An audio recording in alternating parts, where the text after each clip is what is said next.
First thing, Eric Rosen, thank you very much for putting on this presentation for us. We really appreciate it, Eric. Guys, put a lot of work into creating this for us. It's got a fantastic presentation around Amazon Web Services and how we can better secure our applications using Palo Alto networks. This is number 7 already. These webinars are flying by. At the end of the presentation, Eric's going to have a slide that shows what we've got coming up next.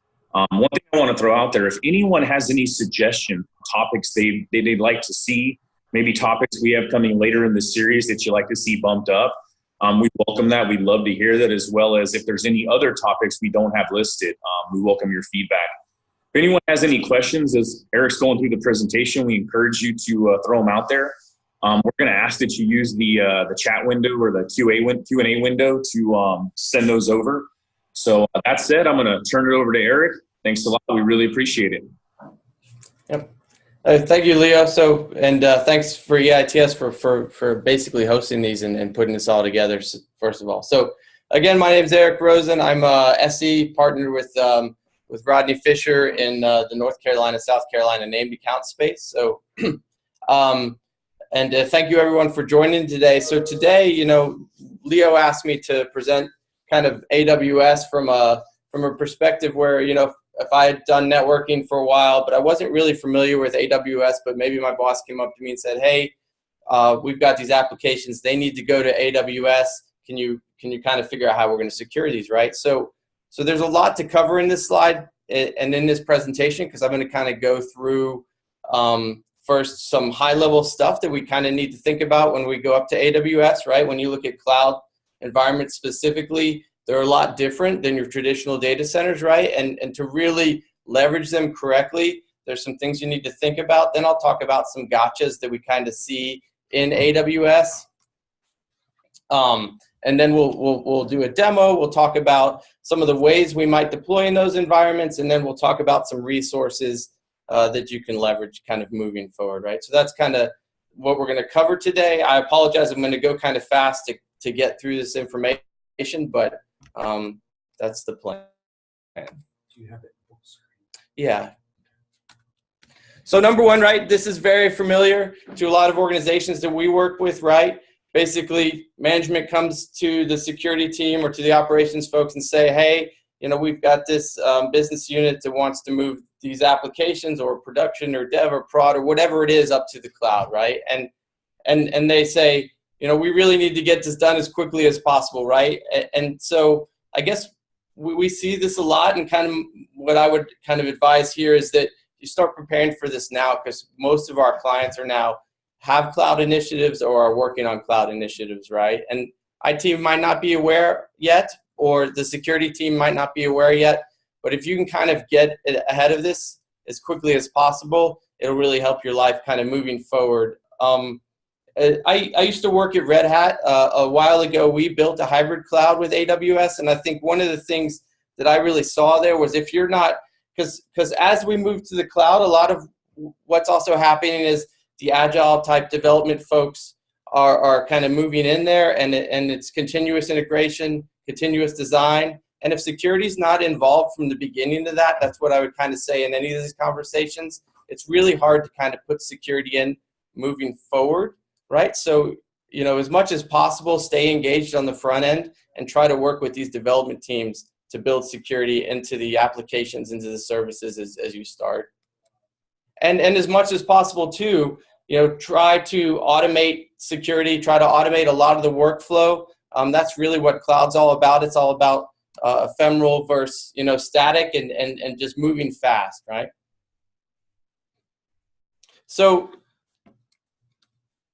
to start with, right, I've been talking to folks about this for a while, but when you look at your traditional data center, right, so those are my dogs on the left. Their names are Cookie and Hero, right? They're my pets. If they get sick, I'm going to treat them well. I'm going to take them to the vet. I'm going to make sure that they're okay.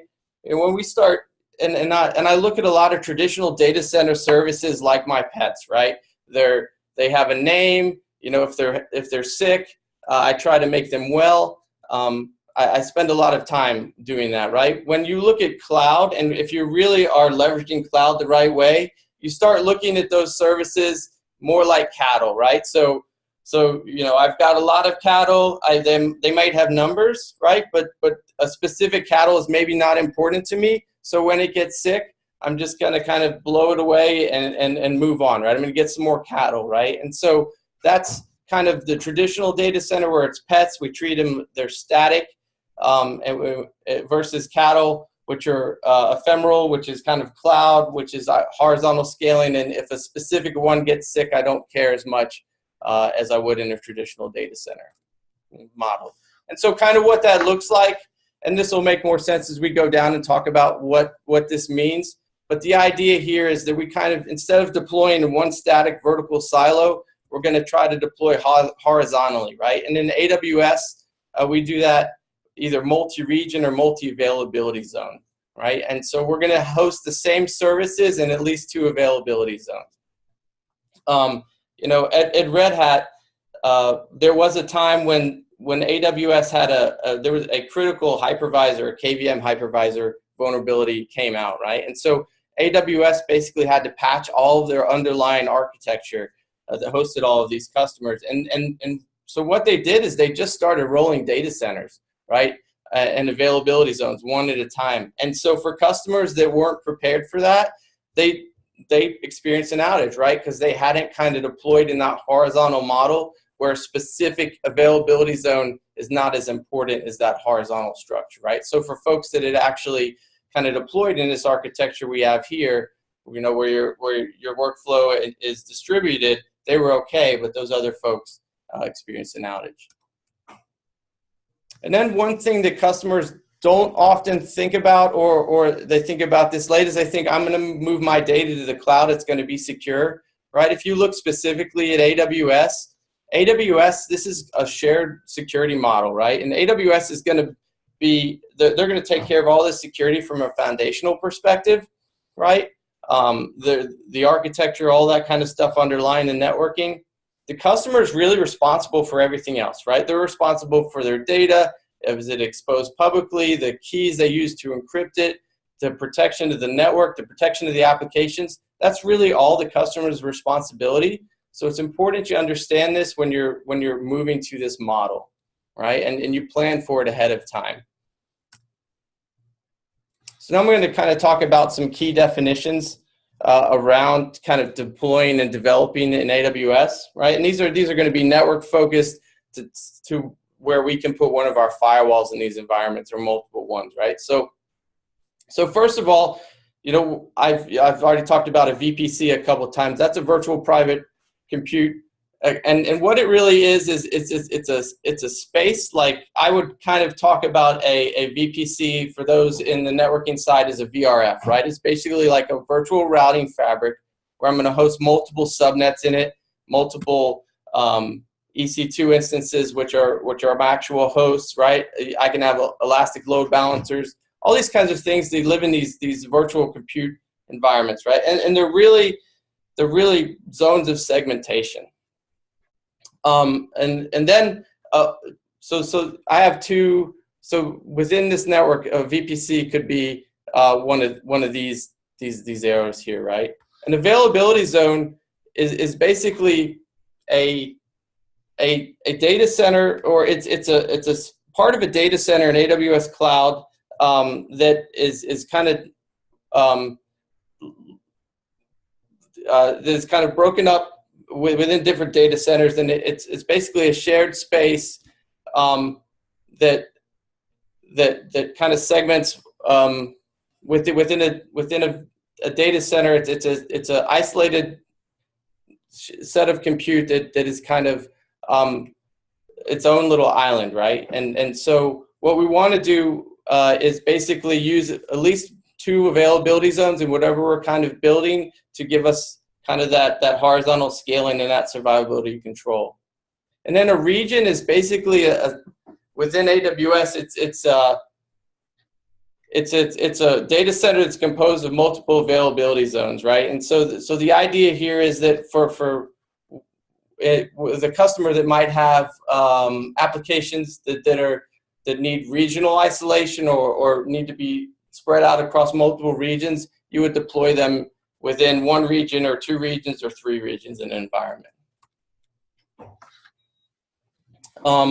So from a native security perspective, when you start looking at AWS and how you kind of isolate hosts or set up ACLs, there's basically two key sets of ACL type controls that you'll see in AWS. The first is a NACL.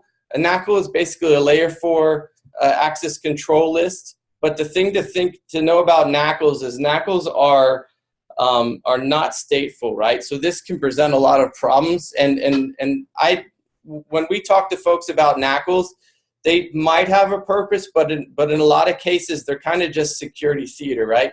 Because they're stateless, and I have inbound and outbound policies, I really have to think about what I'm doing, right? Because I might have to open a whole bunch of ports for that source and destination, right? So they really, in my mind, they don't have a whole bunch of value, right? The ones that are used quite extensively in AWS are called security groups. Security groups are stateful, and we basically take security groups and apply them to specific hosts or what we call instances. For example, you could have a security group that's specific to one host that'll stop it from talking with specific things, or I can take a security group and apply it to a whole set of hosts, right? So in the example below, these are some ways we can consume these two services, right? The other thing to know and to think about is source and destination checks. So by default, the source and destination checking is turned on, right, to validate if traffic is, for example, if we're going to put our firewall into this environment, right, and we want traffic from a host behind us to transit through us into another host, when source and destination checking is turned on, that won't work, right? And so this is one of those key gotchas if you're putting a firewall or another device into AWS where you need traffic to transit through it. You have to disable source and destination checking. So this is just one of those things to think about. And then, so one of the values of Palo Alto Networks, right, when I look kind of across the cloud infrastructure and your traditional data centers, is we can provide a consistent set of controls at the application level to protect you and give you visibility into not only your cloud environments, but your native environments. And that can all basically be pulled back to a centralized console.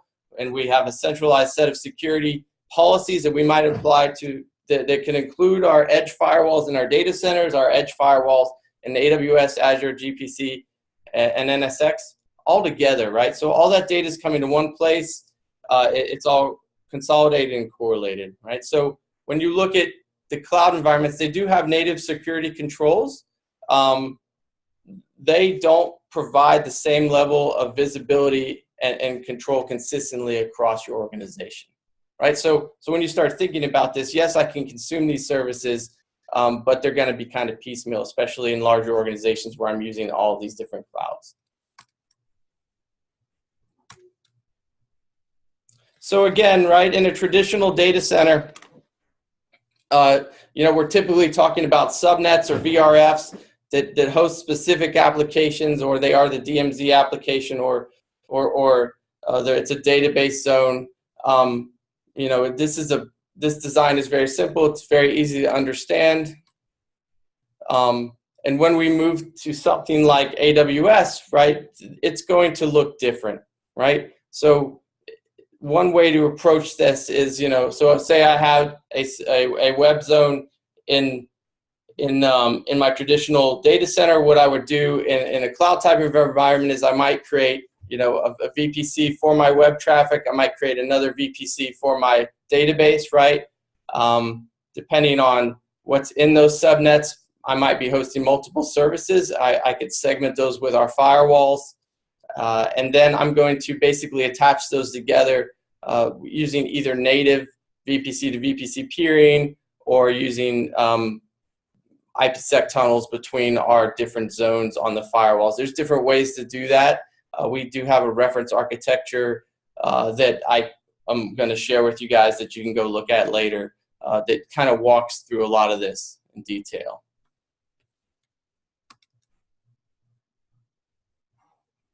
So again, here are some of the gotchas to start thinking about when you're deploying in AWS, right? So one thing, and you see the same thing in Azure, right? Is that, you know, within that segmented zone, if I've got multiple subnets in that zone, they can just directly route to each other. There's really no, it becomes very hard to stop that, right? And so you have to think about how you're actually going to do your segmentation. A lot of times folks are doing it with VPCs, and you have a specific VPC for a specific service, right? So just something to think about. Another thing that surprises folks a lot is, you know, they think, well, I'm going to go put this firewall in AWS.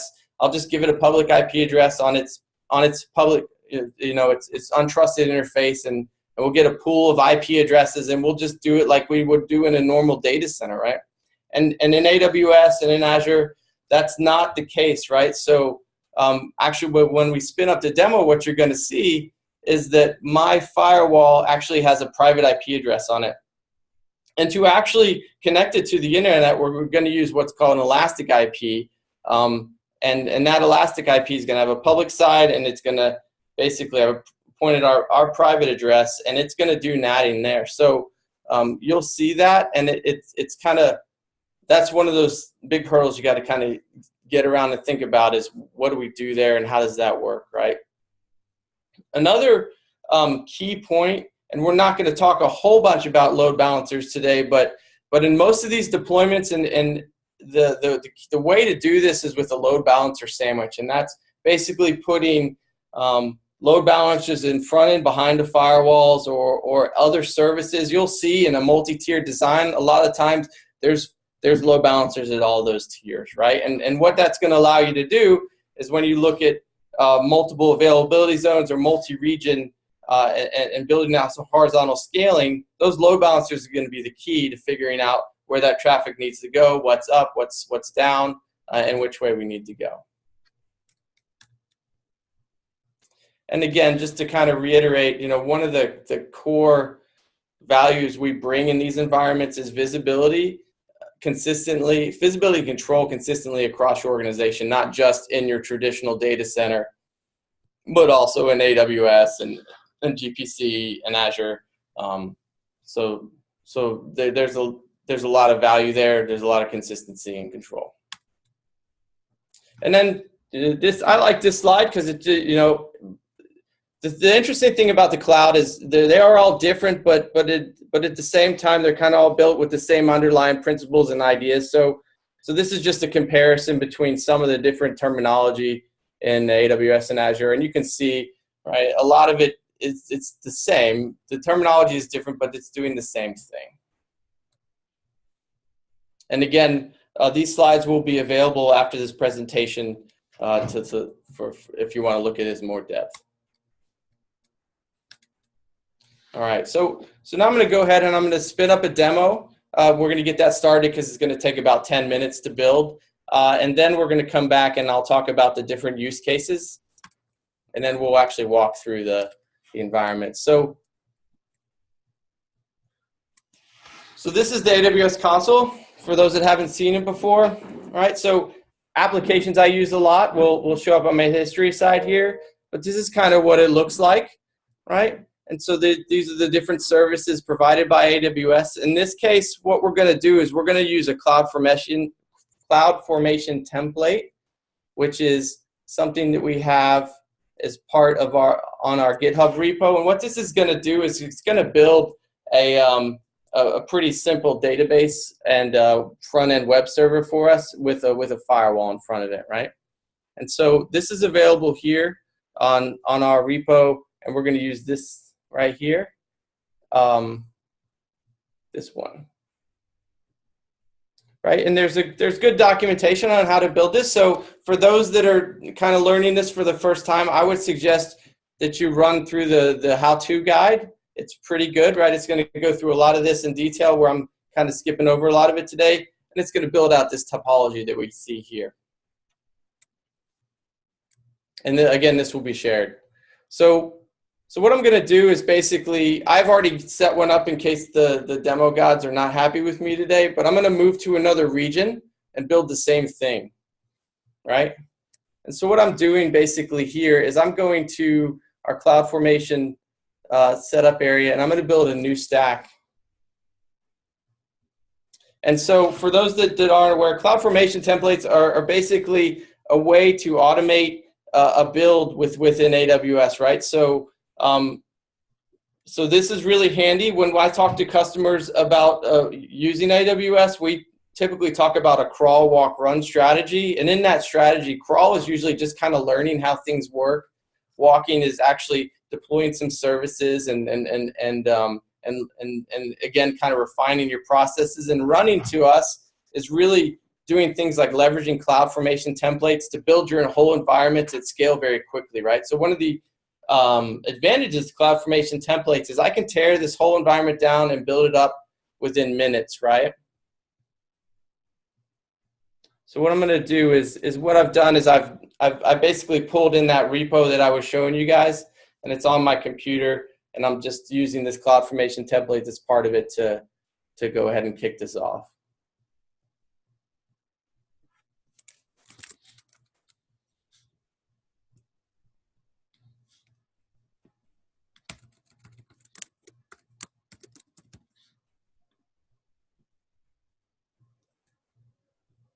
And this will be covered within the guide, but the idea here is that I've got a bootstrap bucket within AWS within the S3, which is kind of the storage part of it, where I've got some more config files. So when CloudFormation templates kicks off, it's going to go out to that bootstrap bucket and pull down my XML config for my firewall, along with a couple other things, right? So that'll be covered in the guide, but that's kind of what I'm doing here.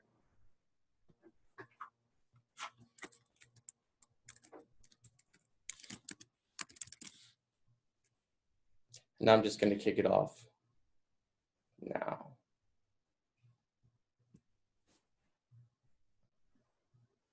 So you can see it's starting to build. And as it's building, just to make sure it's working right, you can look at the events log and you can see creates in progress. If you see errors here that you know it's not working right. But at the end, it's basically going to tell me that it's done, and it's going to give me some outputs here. So while that's working, we'll come back to that in a second. I'll kind of talk about the ways we deploy in AWS based on your use cases and your requirements. So a typical use case that we see a lot of and where customers usually start is the hybrid cloud use case. In that use case, they're basically building an IPsec tunnel between their traditional data center and AWS, and they might build a couple VPCs, right? And within those VPCs, you're going to see them start, customers are going to host dev type applications, right? Where they can start leveraging cloud, but in a way where the developers can use it and start to get comfortable with it before moving forward. In this design, the internet access is usually typically still through the data center, right? So your traditional set of security controls are still in place, but you are using cloud, right? So you can you can start figuring out how all that works, right? So this is a very traditional use case. It works well, and so you can either use native. You can build a direct connect tunnel here, or you can build an IPsec tunnel here. Direct connect tunnels are basically a point-to-point link between AWS and your environment, right? Where the IPsec tunnel is just going to go across your typical internet connection. Another use case we see a lot, and this gets into when we start segmenting between different zones within AWS, is putting our firewalls kind of at the heads of those zones, right? And so in this case, we're using VPCs to basically segment traffic into zones, and then the firewalls sit at the front of those and connect between, in this case, the web zone and the database zone. This gives us a lot of control between the two zones. It gives us a lot of visibility. And it still lets developers do what they need to do, right? As folks start getting more familiar with their environments, right, and they might start with that hybrid use case, eventually they're going to move to a public internet gateway type of a use case, right? And so we definitely work here. You'll see in the demo kind of how some of this works. But again, this gives us visibility control and ability to grant access based on user identity. And then when you start getting into scale and really big environments, right, the transit VPC use case might be a really good option for you. And what we're really doing here is, so I could draw either our data center here or your data center, and then I could draw the internet up here. But the idea is that we host our firewalls in what I would call a service or a transit VPC.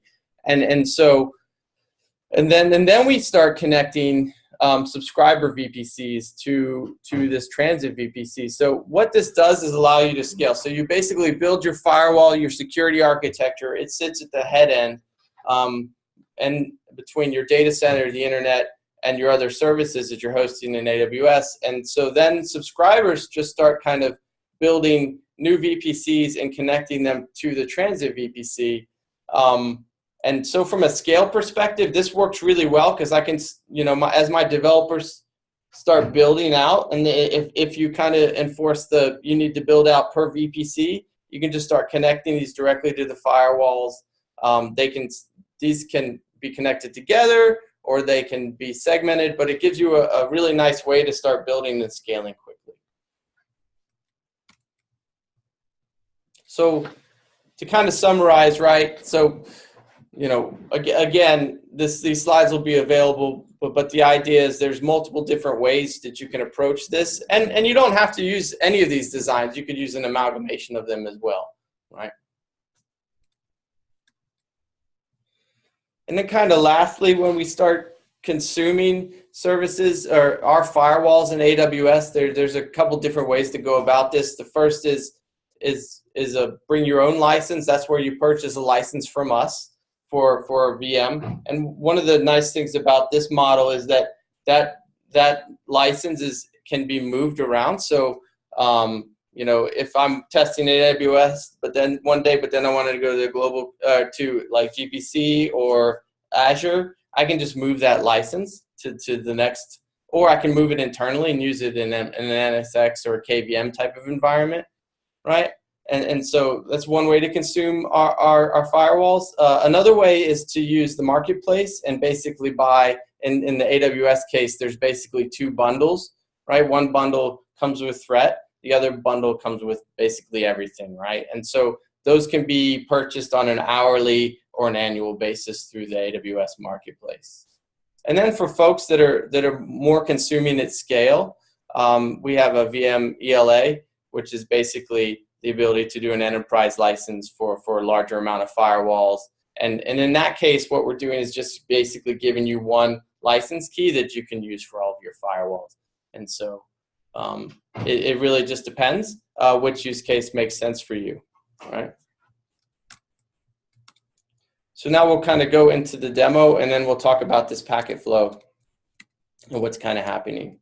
So let's see. So we have it said it completed correctly, right? If we go to outputs here, I've basically got a firewall management URL here and a WordPress instance that we can use.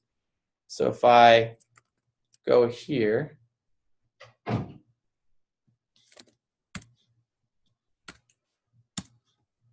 we'll see if it's ready.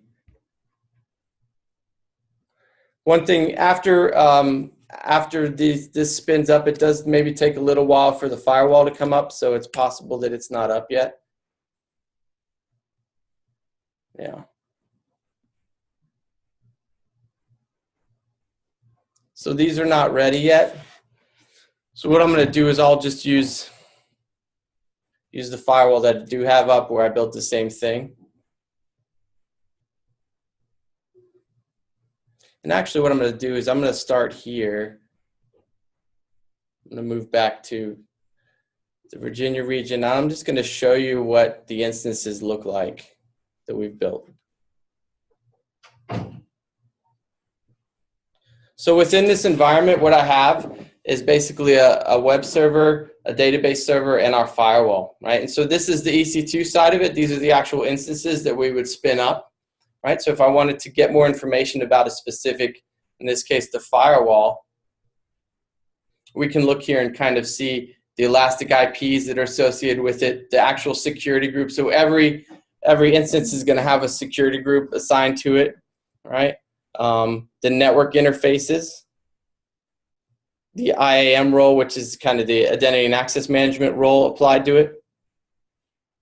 And in here, for example, I was talking earlier about changing the source and destination checks. See, that's right there. So I can enable or disable this to allow traffic to basically transit through the firewalls. I can change security groups. I can manage IP addresses. So in this case, this is our edge firewall that we've built. So this Ethernet 0 is typically always the management interface of the box, right? And so this is the elastic IP that's associated with it. So if I look on the firewall, it's going to have this 10.0.0.99 address, which is going to be mapped to this public address, right? And then moving down, each 0 is going to be the external firewall address, or what we call the untrusted side, right? And so the other elastic IP is mapped here to a private IP address. And then we have the two other zones on this firewall, which is F2 and F3, and those are for the database and the web subnet. So you can see this here. You can change this here. If you were going to build this manually, you would build it manually here. Other actions we can take from here are to stop, reboot, and terminate the instance, things like that. And if we look at a web server, just for comparison, we can see that these have one interface, right? And so things to always look out for when you're working inside AWS, for example, is the security group. Like if I've built this instance and I can't get to it, one thing to always check is the security group that's attached to it. So in this case, we've just got it wide open, right?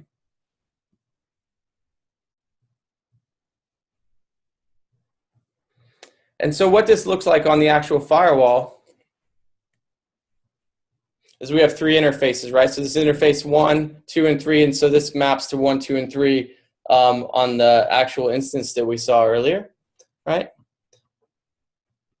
We have zones applied, like like our traditional firewall.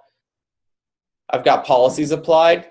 So we'll talk about this in a second, but what we kind of do, because we've only really got one IP address, one public IP address associated with the firewall, is to get to the actual services and hosts behind it, we're going to use destination natting. So if you actually look, and this is kind of key to how the whole thing works here, right? Is so, you know, for your traditional folks that are coming into port 80 to hit the WordPress server, you know, basically it's going to come in, it's going to get destination natted to the 100 address, right? And then we're just going to pass it through to the internal host, which is the WordPress server on 1.100 on port 80. But if I need to, for example, hit the database server or the web server through SSH, we're going to actually use higher ports, and then we're going to destination that. So, for example, in this case, ports 221 and 222. So just to show you what that looks like, right? So if I was going to connect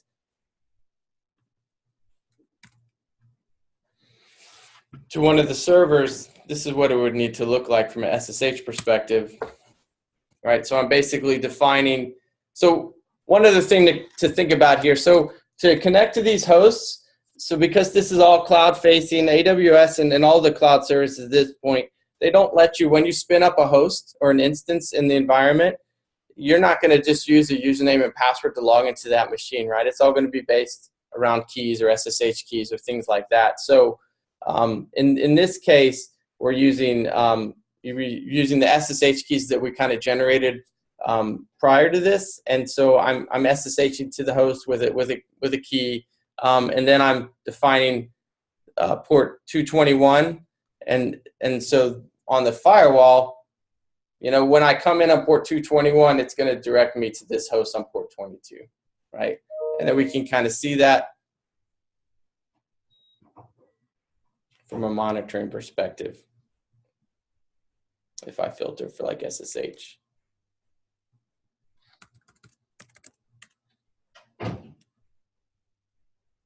Right.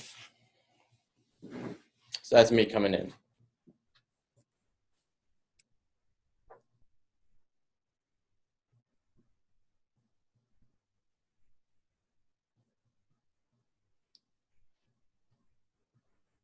And so from a traffic flow perspective, and this is kind of where it gets a little bit complicated, but the idea here is basically, you know, if I'm coming in from the internet, I'm going to this web server, right? I'm going to come in at the what we call the IGW, which is the internet gateway, which is attached to this firewall, and this is doing the elastic IP where I'm basically translating from public to private. I'm going to come in and hit the firewall after I get natted. You know, the firewall is going to see the source address that I'm trying to go to, and it's going to bring it in here, right? So this is what it kind of looks like from a flow perspective. And really just for those that are trying to think about this and kind of get a grasp around it, my recommendation is to go out and actually get the CloudFormation template, go to the GitHub repo, run through the study guide or the build guide, because it really kind of walks you through these steps. And then that'll really help you kind of understand how this works.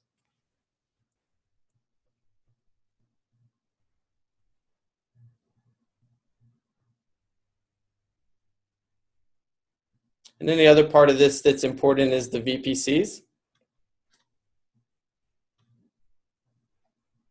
So you can see the different VPCs and subnets we have set up here.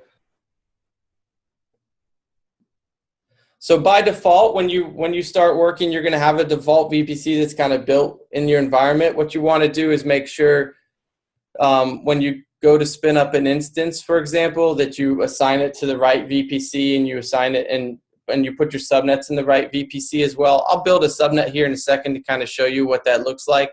But just to know, you know, you can see that here.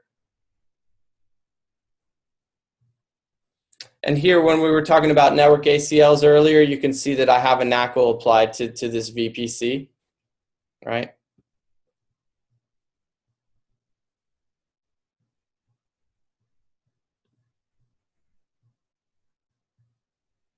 And then we have other options in terms of what we want to do with the VPC. And then we have our subnets next. So in this demo, I built a fourth subnet here, but these other three subnets were created with the CloudFormation template. So these are all the different subnets. They're all associated with this VPC, right? So basically by putting them all together in that VPC, they're all kind of routable to each other. And if I want to create a subnet, you can kind of see how this works here. And I want to associate it with this VPC that we've got for the demo. And I can assign it to an availability zone, right? So a VPC is going to span multiple availability zones, right? So I'm going to have a VPC that might span 2 availability zones, and then I'm going to build specific subnets on one side and the other, right?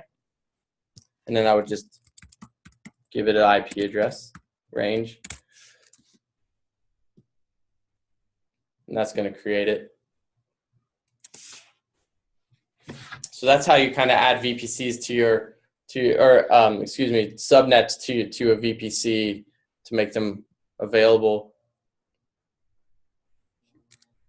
And you can also see we have routing tables here,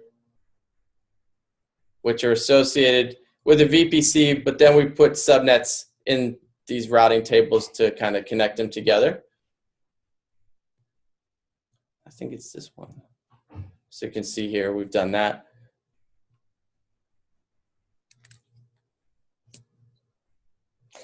And while we're talking about elastic IPs, or while we're here, you can see this is where the elastic IPs are. So it's actually pretty cool that I can just go here and basically say I need a new public address, right? And so I just say allocate, and then I have a new address, right? And then what I could do here is it's available. What I would then do is basically go to an actual, go to EC2, and I would actually launch an instance, and during the process of launching it, I would assign that elastic IP to the host to use to basically give it internet connectivity.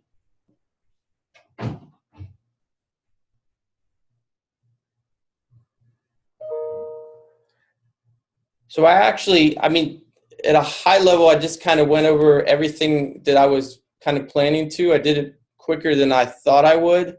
Are there any questions so far?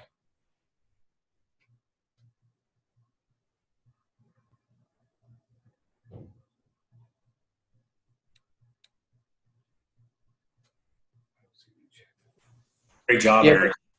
Yeah. So just to kind of wrap again, so we do have a couple different places for resources, right? So the Transit VPC is available here, right? So we actually have a CloudFormation template for the Transit VPC. We have another one for the two-tier test drive. One thing I didn't really cover a lot, and so we have what we call now a GlobalProtect cloud service, which is basically it's basically GlobalProtect in AWS as a service, right? But we also have the ability using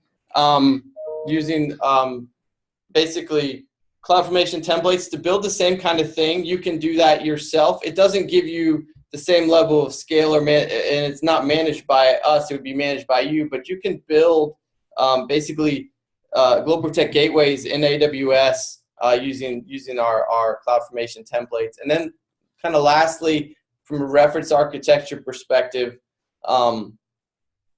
this is a great link to kind of get started with the reference architecture. And so this reference architecture kind of goes through everything I talked about today in terms of, what are the core building blocks of AWS? How does all that work? What does availability zones are? All that stuff I talked about today, and then how to kind of deploy is in this reference architecture. So it's a really good document when you're getting started.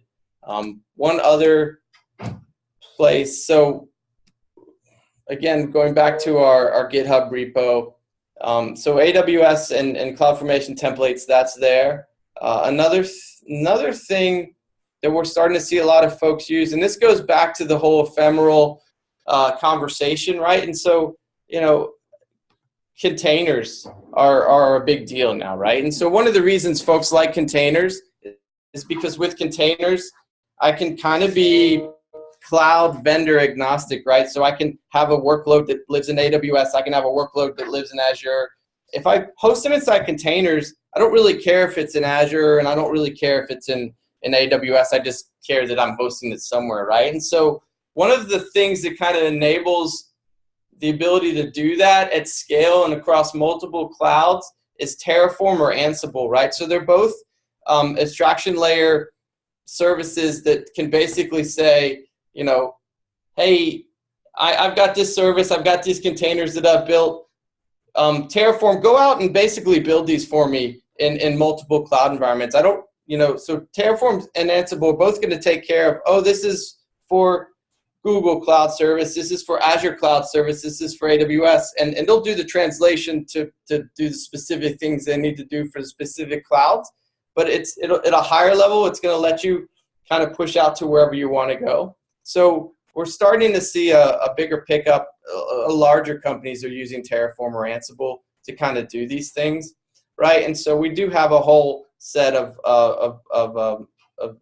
these for Terraform and Ansible as well. So you can go here to get that. So, and kind of lastly, right, so these are the upcoming presentations and what's next.